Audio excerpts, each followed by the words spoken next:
میرا گمان ہے واللہ عالم، میں نے کہا تھا ان باتوں میں اختلاف کی گنجائش ہے، یہ کوئی میں قرآن و حدیث کی روح سے نہیں کہہ رہا ہوں، لیکن جو میرا مشاہدہ ہے افغانستان کی تقسیم ہو جائے گی، پختون حصہ جو ہے پاکستان کے ساتھ ملے گا، اور یہ یہاں پر وادی سندھ جس کو اقبال نے کہا ہے کارواں زیں وادی دور و دراز آیت بروں، اس یہاں پر خلافت علی منہاج النبوہ کا نظام قائم ہوگا اور یہاں سے فوجیں چلیں گی، نمبر ایک۔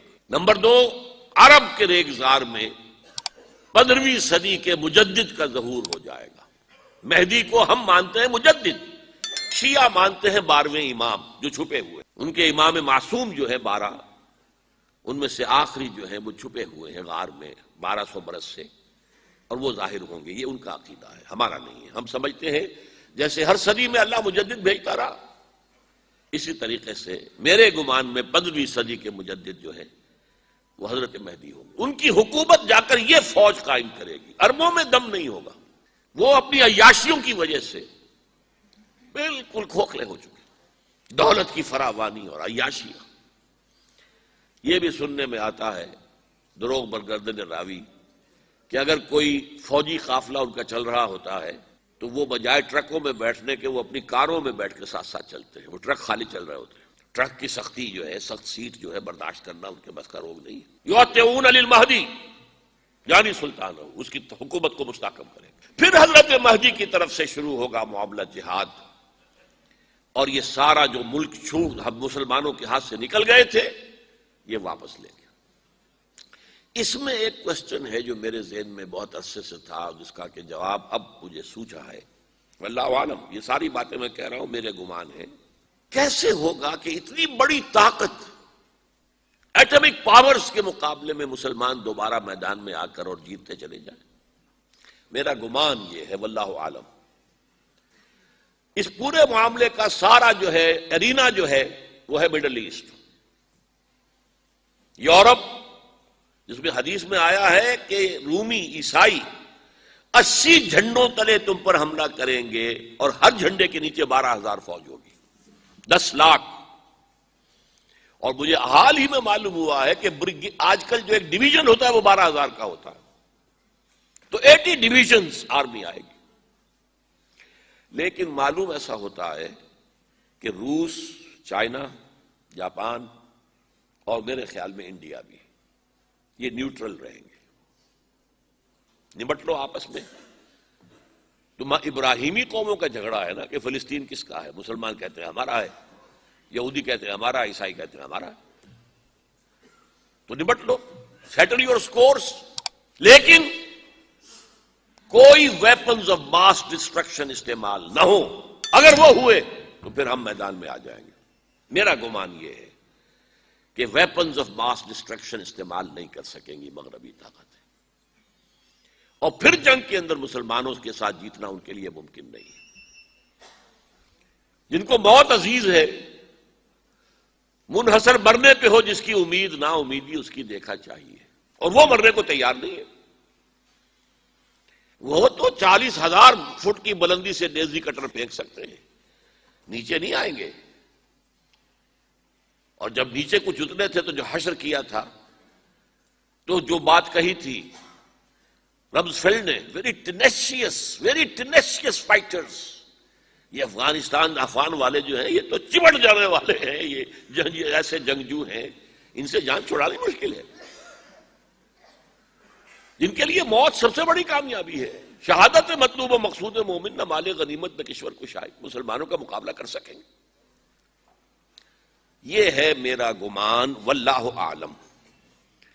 بہرحال پہلا مرحلہ کسی اجمی ملک میں جو میرے نزدیک پاکستان اور افغانستان پہ مشتمل ہوگا، خلافت کا نظام پہلے آئے گا، پھر یہاں سے فوجیں چلیں گی، حضرت مہدی کی حکومت قائم ہوگی، پھر وہ حضرت مہدی جو ہے وہ جہاد کریں گے، قتال کریں گے، اور اس قتال کے آخری مرحلے پر حضرت عیسیٰ علیہ السلام بھی نازل ہو جائیں گے،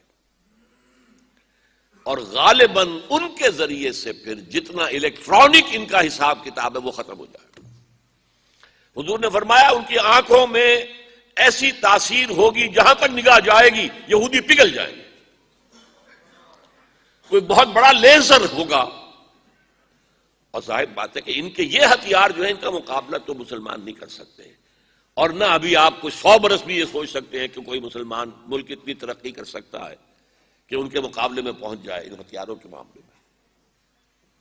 تو یہ اصل میں جو شخص سراپا معجزہ تھا، حضرت عیسیٰ جو ہے سراپا معجزہ، پیدائش معجزہ، آسمان پر اٹھایا جانا معجزہ، خلق حیات، بنایا مٹی کا پرندہ، پھونک ماری اڑنے لگا، احیاء موتا، مردہ کو کہا اٹھو قم باذن اللہ، وہ اٹھ گیا چلنے لگا، مادرزاد اندھے کے آنکھ پر ہاتھ پھیری اور اس کو آنکھیں اللہ نے دے دی، کوڑھی کے جسم پر ہاتھ پھیرا اور کوڑ صاف۔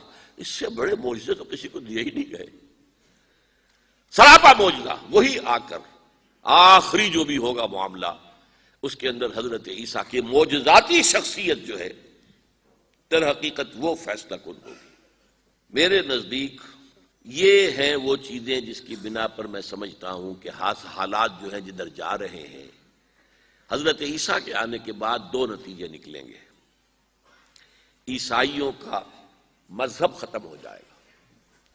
حدیث میں آیا ہے کہ عیسیٰ آئیں گے، یکسر الصلیب و یقتل الخنزیر، صلیب کو توڑ دیں گے۔ کیا مطلب؟ کہاں تم صلیب اٹھائے پھر رہے، میں صلیب دیا ہی نہیں گیا، یہ سب تمہارا ایک من گھڑت قصہ ہے، مجھے تو اللہ نے پہلے اٹھا لیا تھا، وما قتلوہ وما صلبوہ۔ صلیب ہی پر کھڑی ہوئی ہے عیسائیت ساری کی ساری،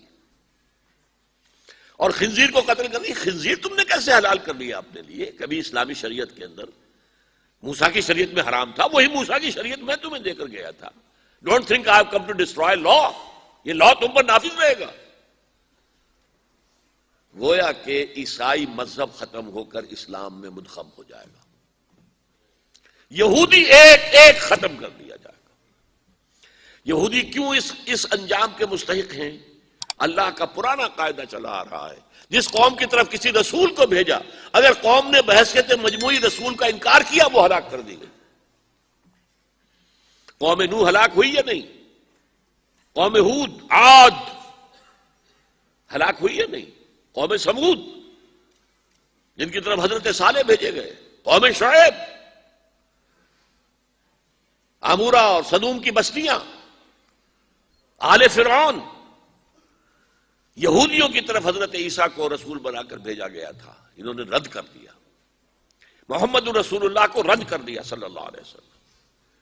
یہ اس سزا کے مستحق ہو چکے ہیں، لیکن وہ سزا ان کا رسول ہی ان کو آ کر دے گا، اسی لیے انہیں اٹھا لیا گیا، ایک پوز آ گیا ہے۔ مستحق تو ہو گئے تھے اسی وقت حضرت عیسیٰ کے زمانے میں کہ ہلاک کر دیے جائیں، لیکن حضرت عیسیٰ کے زمانے میں حضرت عیسیٰ کو اٹھا لیا اور ان کا معاملہ جو ہے وہ ملتوی کر دیا۔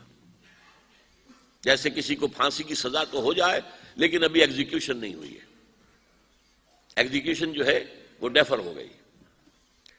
یہودی ختم، عیسائیت ختم، اور عیسائی سب مسلمانوں کے ساتھ شامل ہو کر ایک ملت واحدہ بن جائیں گے۔